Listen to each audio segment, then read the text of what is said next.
interesantes. Tiene la palabra la doctora Berta. Hola, ¿qué hay? Buenos días. Voy a compartir la pantalla, un momentito.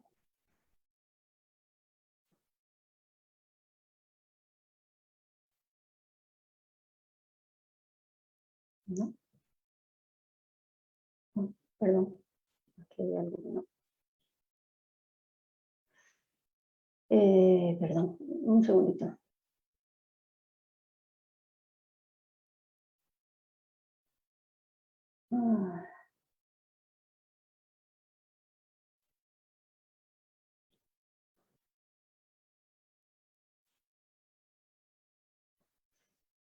A ver, es que he abierto la que no era.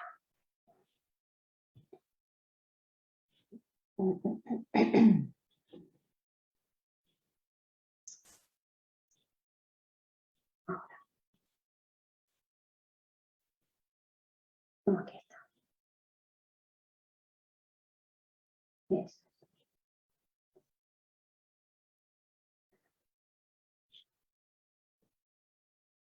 ¿Veis mi pantalla? ¿Veis mi pantalla? ¿No? No, Berta. No. A ver. ¿Ahora? Repito. Ahora sí. Ahora sí. Vale. Pues...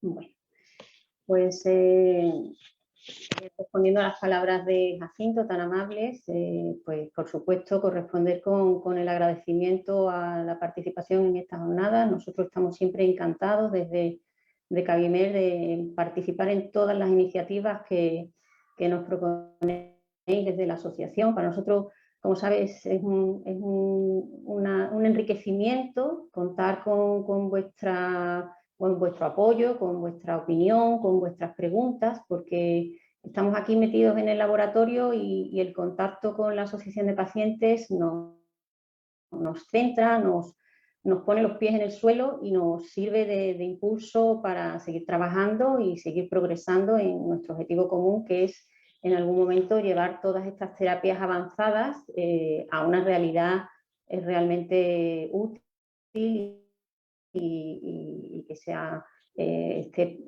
accesible para los pacientes, ¿no? Entonces, bueno, yo voy a hablar en esta sesión que ya se han tocado bastantes temas dentro del área de la terapia celular, en medicina regenerativa del epitelio pigmentario de la retina, por lo cual por algunas cosas voy a pasar un poquito más deprisa porque ya se han comentado.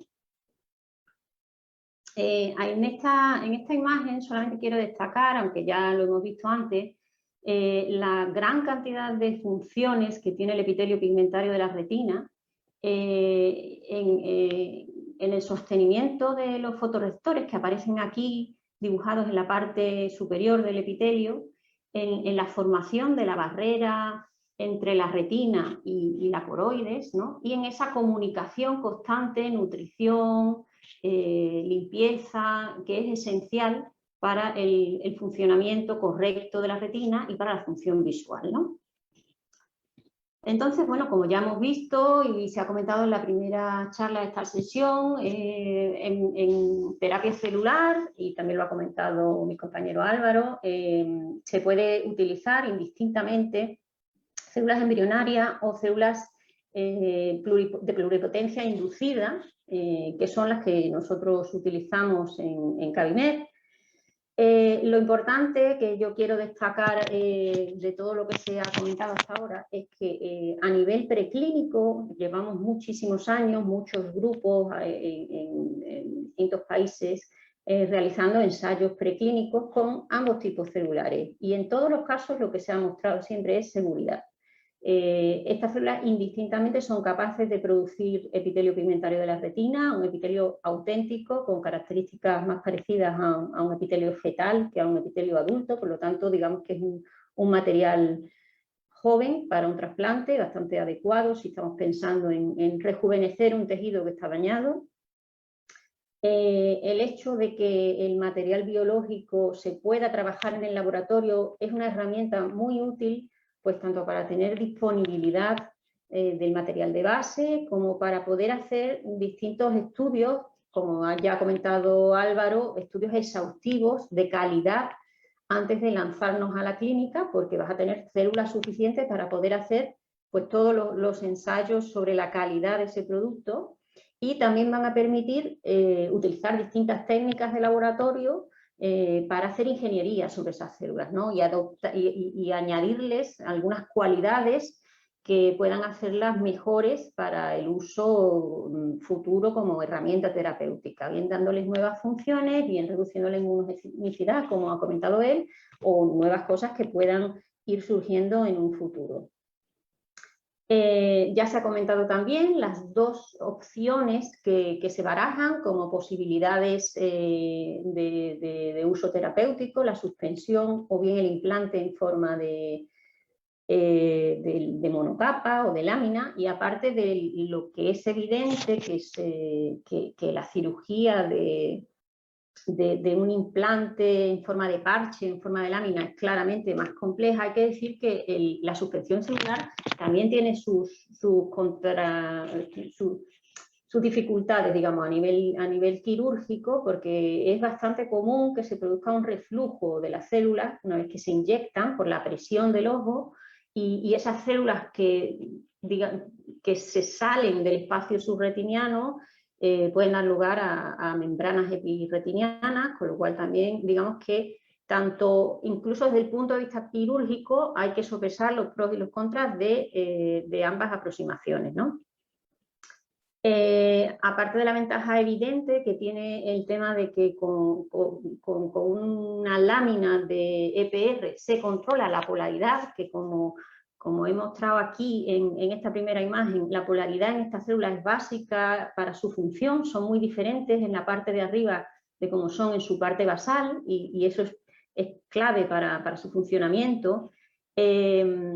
Y eso es algo que no es posible controlar si se hace un trasplante de tipo en suspensión. Aquí se abre un abanico amplísimo de posibilidades en cuanto a cómo se hace este trasplante. Utilizamos un soporte o no, el soporte es biodegradable o no, todo tiene sus pros y sus contras, ¿no? Por un lado, los soportes biodegradables en un principio nos pueden parecer un poco más amigables para el ojo, ya que una vez que se degrade el soporte sobre el que se han trasplantado las células, y sabemos que el epitelio pigmentario de la retina produce su propia membrana basal, pues podríamos pensar que se va a dar una situación como más natural en el ojo. Vas a tener una monocapa de células que se van a establecer sobre su propia membrana basal. Pero es cierto que en algunos casos los componentes de estas membranas biodegradables, cuando se descomponen, pueden dar lugar a algunos componentes que sean tóxicos, aunque la membrana en sí, una vez completa, no sea tóxica, sus subproductos de degradación pueden ser tóxicos. Por otro lado, las membranas de distintos tipos de plástico que se están ensayando también en muchos ensayos preclínicos en animales, están demostrando ser muy útiles, pero siempre queda la duda de a largo plazo. O sea, esto no es algo que tú vayas a hacer como las inyecciones que se utilizan para la terapia de MAE húmeda, una inyección cada X. Esto se supone que es algo medianamente estable y que se propone como definitivo. Tú haces un implante de EPR y tiene que vivir muchos años ese EPR en la retina del receptor, ¿no?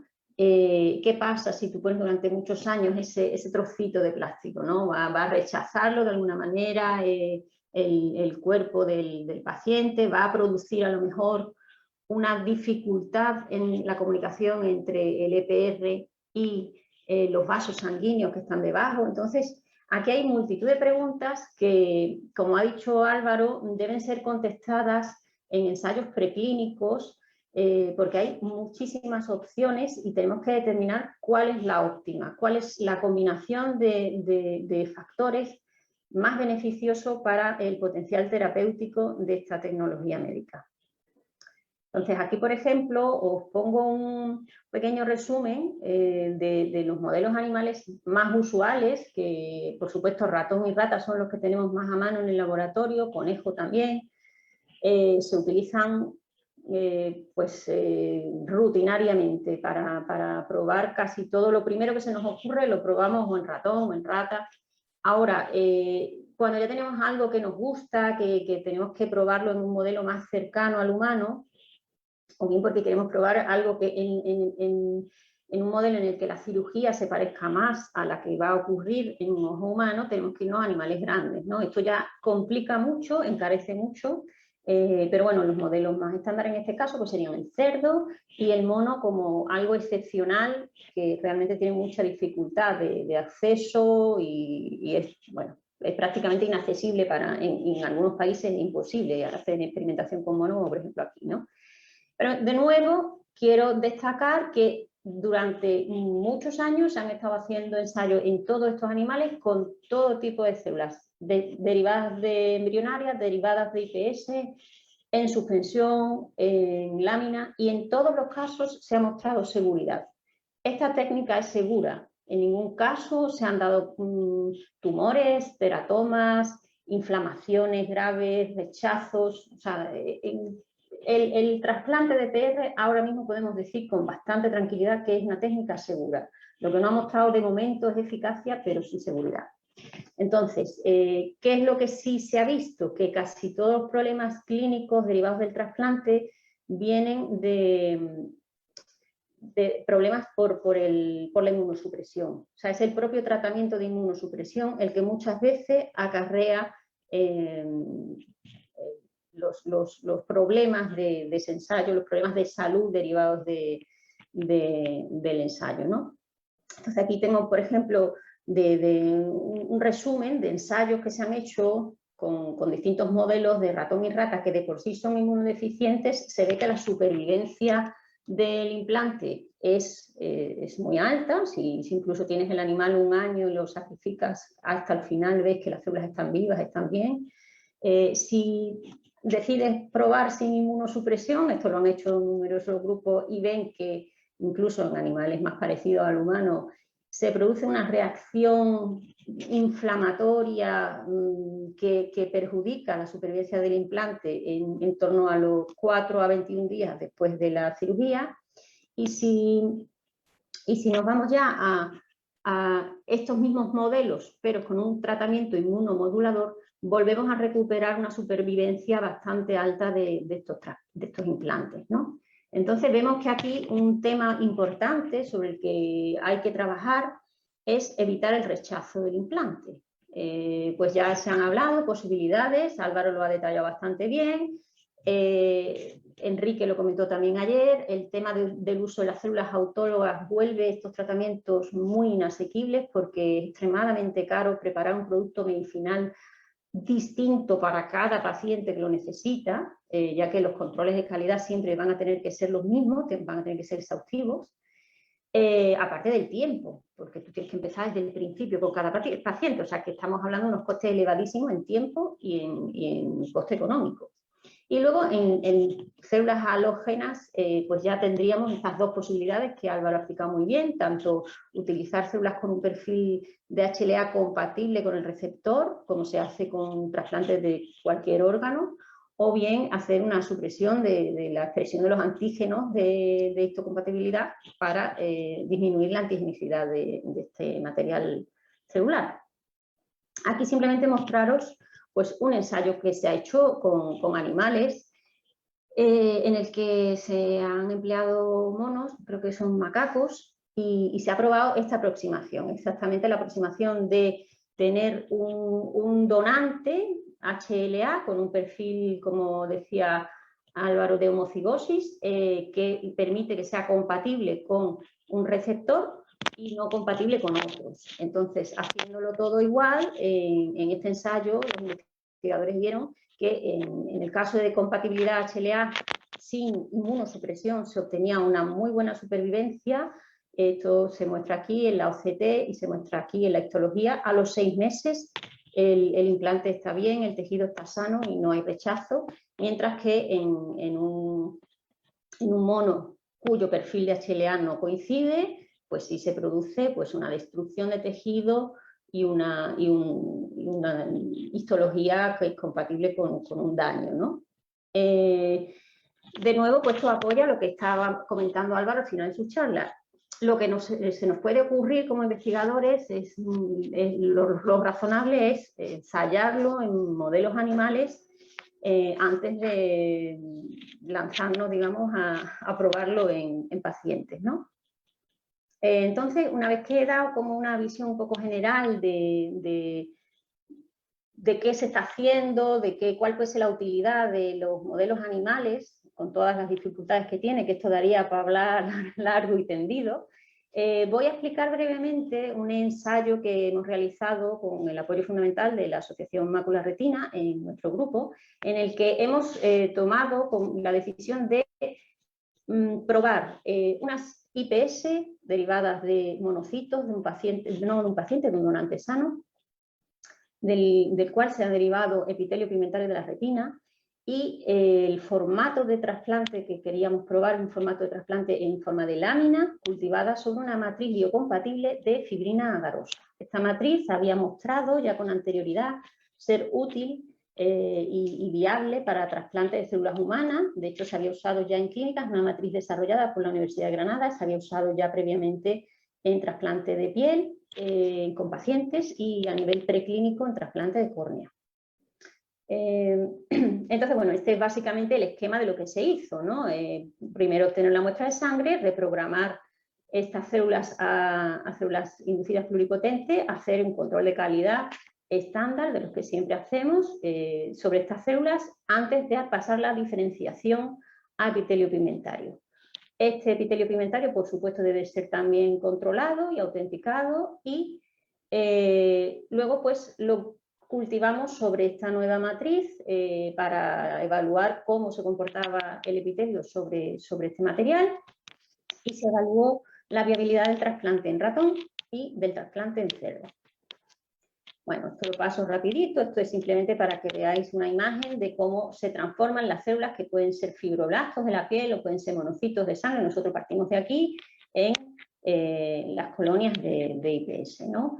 Esto es, como decía Álvaro, un protocolo un poco rudimentario. Los protocolos han mejorado mucho, pero en el momento en que lo hicimos con este protocolo, en el que se pasa de unas colonias de IPS a unos cuerpos en flotación que generan el epitelio pigmentario, se seleccionan y después de un proceso largo y un poquito tedioso, se consigue un material que es muy homogéneo, que es muy característico. El epitelio tiene poca pérdida porque tiene una morfología muy clara, tiene su pigmentación, pero a pesar de que lo vemos muy claro en el microscopio, hay que hacerle su caracterización, ¿no? Pues se seleccionan una serie de marcadores típicos de la funcionalidad y de la estructura de este tipo celular, se verifica que los expresan correctamente a nivel de proteína, a nivel de genes. La ultraestructura, que también es muy característica de este tipo celular, pues también hay que verificar que cuentan con todas las características propias de su estructura celular.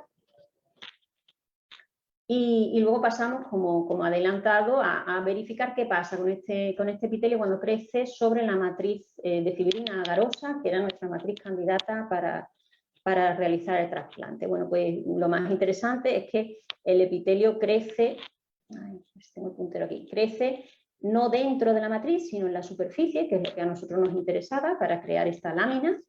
La morfología sigue siendo correcta, las características del epitelio no se modifican, sus características como RPE siguen siendo las mismas, o sea, sigue siendo RPE auténtico, y luego se evalúa la viabilidad, ¿no? Todas estas células en verde están vivas, solo las rojitas son las que están muertas.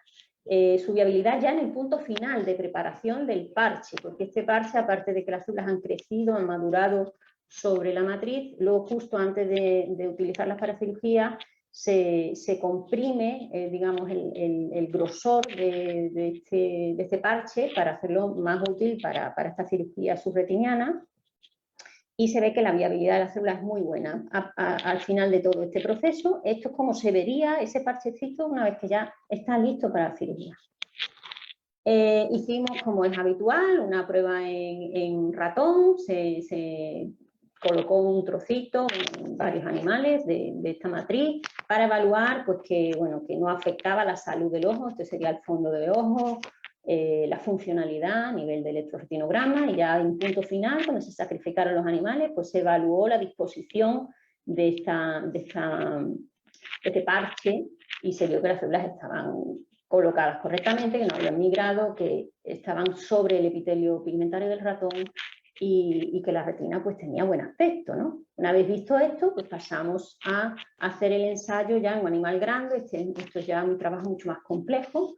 Utilizamos cerdos de las instalaciones que tiene la Fundación Progreso y Salud en Granada, en Avante, y aquí ya pues hubo que contar con la colaboración de muchísima gente, ¿no? Esto es un trabajo en el que colaboraron oftalmólogos del Hospital Virgen Macarena. Bueno, luego os paso la lista porque ya veis aquí que somos muchos: personal de Iavante, personal de la Iniciativa Andaluza de Terapia Avanzada, que ahora se llama Radita, que prepararon las membranas. Incluso hubo una empresa, Bausch + Lomb, que nos prestó el equipo para la cirugía. Solamente teníamos un proyecto pequeño, esto es un ensayo, digamos, de tipo preliminar, una prueba de concepto, solo pudimos ensayar en 2 animales, pero el resultado fue satisfactorio. Aquí vemos nuestro objetivo, que era implantar el epitelio aquí, digamos, ¿no? en esta zona del espacio subretiniano, y efectivamente se ve que una vez sacrificado el animal, pues el epitelio que hemos puesto, el EPR humano, que está aquí marcado en un verde intenso, quedó sobre el epitelio pigmentario del animal, formando una lámina, una monocapa. Las células sobrevivieron, se hizo, como comentó Álvaro, estos estudios que hay que hacer de biodistribución, de seguridad, o sea, los ojos estaban sanos, las células no se movieron del sitio en el que se implantaron, miramos en distintos órganos del animal y no había restos de células humanas en ningún sitio. Y este éxito, digamos, en esta prueba preliminar, en este primer ensayo, pues nos ha abierto la posibilidad de realizar un proyecto más ambicioso, un proyecto mejor financiado también, en el que vamos a poder probar un ensayo preclínico, pero orientado a obtener los datos que se necesitan o que pensamos que vamos a necesitar para obtener una aprobación futura de un ensayo clínico. En este proyecto que se está realizando ahora mismo, el objetivo es trabajar con células con un perfil HLA determinado, que sean dentro de los perfiles HLA más frecuentes en la población española. Se van a producir las células de epitelio pigmentario en condiciones GMP, que, como ha dicho Álvaro, es algo muy costoso, pero es necesario porque el producto final ya tiene que parecerse mucho a lo que tú vas a proponer que te aprueben para un ensayo clínico. Entonces tenemos que meternos ya un poco en ese mundo de la producción de células y del parche, digamos, del implante final en condiciones de una sala blanca, y recabar toda la información sobre la cirugía en cerdos, mejorar todos los protocolos, mejorar los datos que ahora mismo vemos que en algunos casos nos faltan, para poder ir con seguridad a solicitar el ensayo clínico de este tipo de aproximación terapéutica. Bueno, aquí aparece pues como un agradecimiento para que veáis bueno, toda la gente que participó. Este ensayo fue impulsado magníficamente por la Asociación Mácula Retina, y aquí están pues todos los organismos y las personas que participaron en llevar a cabo este primer ensayo. Pues como decía Álvaro, un poco para cerrar esta parte, he comentado que estas terapias hasta ahora se ha mostrado que son seguras. Nos queda la duda de la eficiencia terapéutica. Cosas que necesitamos para testar la eficiencia terapéutica, algo que no está puesto aquí pero que es evidente y en lo que se debe trabajar también, es unos buenos modelos animales en los que podamos evaluar la eficiencia terapéutica. No es tan fácil tener un modelo animal que represente bien la DMAE. porque normalmente los animales no tienen mácula, y el proceso degenerativo de la DMAE ya hemos visto que es un proceso multifactorial en el que están implicados muchos mecanismos celulares, y no es tan fácil. Pero bueno, yéndonos, por ejemplo, a una forma más o menos sencilla de inducir daño en las células del epitelio pigmentario, pues podríamos irnos a algunos modelos que se están trabajando ahora sobre ellos con daño con láser, sobre esas células directamente, y ahora sobre esos modelos sí se puede ver si tú tienes una efectividad terapéutica reponiendo el epitelio pigmentario y eso tenga capacidad de proteger o no a los fotorreceptores que queden viables en esa retina, ¿no? Pero mi visión es un poco más de conjunto. Yo creo que necesitamos todavía responder muchas preguntas para conseguir que esto sea algo efectivo. O sea, ya tenemos unas bases muy firmes, pero hay muchas dudas y tenemos que buscar el óptimo. El óptimo a lo mejor tampoco es siempre el mismo para los distintos perfiles de pacientes. Esto tiene que ser una comunicación entre los clínicos, los investigadores, porque hay que decidir qué grado de inmunosupresión, qué tipo de intervención quirúrgica en función de cómo esté ese tejido que va a ser el tejido receptor de ese paciente. Hay que mejorar las herramientas y las técnicas quirúrgicas, hay que definir que a lo mejor resulta que hay distintos soportes que son más o menos adecuados según cómo de degradado esté yo qué sé, la membrana de Bruch del paciente que va a recibir el trasplante, ¿no? Esto es una enfermedad muy compleja y la solución, la respuesta también va a ser compleja, ¿no? Luego necesitamos también un poco de claridad por parte de las autoridades. Queremos prepararnos para las preguntas que creemos que nos pueden hacer, pero no está muy claro a nivel regulatorio qué exactamente van a pedirte, qué grado de exigencia en cuanto a los niveles de calidad, en cuanto a los datos que tienes que aportar a la hora de que te permitan considerar a un medicamento celular como apropiado para tratar a los pacientes, ¿no? Y luego hay una serie de iniciativas que tienen que ser iniciativas públicas, que son decisiones políticas, establecer unos bancos de células con unos perfiles de HLA, por ejemplo, para la población española, es una decisión política que debe tener detrás si se va a hacer una inversión, evidentemente, de dinero público, ¿no? Porque todo esto son cosas que tienen un alto coste económico, ¿no? Bueno, pues básicamente esto sería, las conclusiones pues ya las he adelantado, ¿no? Veo que la terapia celular, en mi visión particular, es muy prometedora, no solo para la DMAE, sino para otras enfermedades que cursen con degeneración principalmente o primariamente del epitelio pigmentario. Todos los ensayos que hay hasta ahora han mostrado seguridad, incluyendo el nuestro. No hemos evaluado eficacia en muchos, los ensayos todavía no se andan por evaluar eficacia, siempre se trabaja primero sobre la seguridad.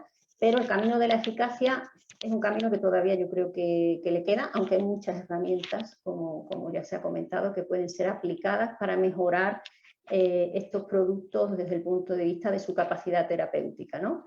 Y ese es el trabajo que queda y que yo creo que hay que hacer fundamentalmente desde el punto de vista de los ensayos preclínicos para ir con pies seguros a aproximarnos a una terapia ya que implique pacientes. Y bueno, pues de nuevo agradeceros vuestra invitación y quedo a disposición si tenéis cualquier pregunta o lo que sea.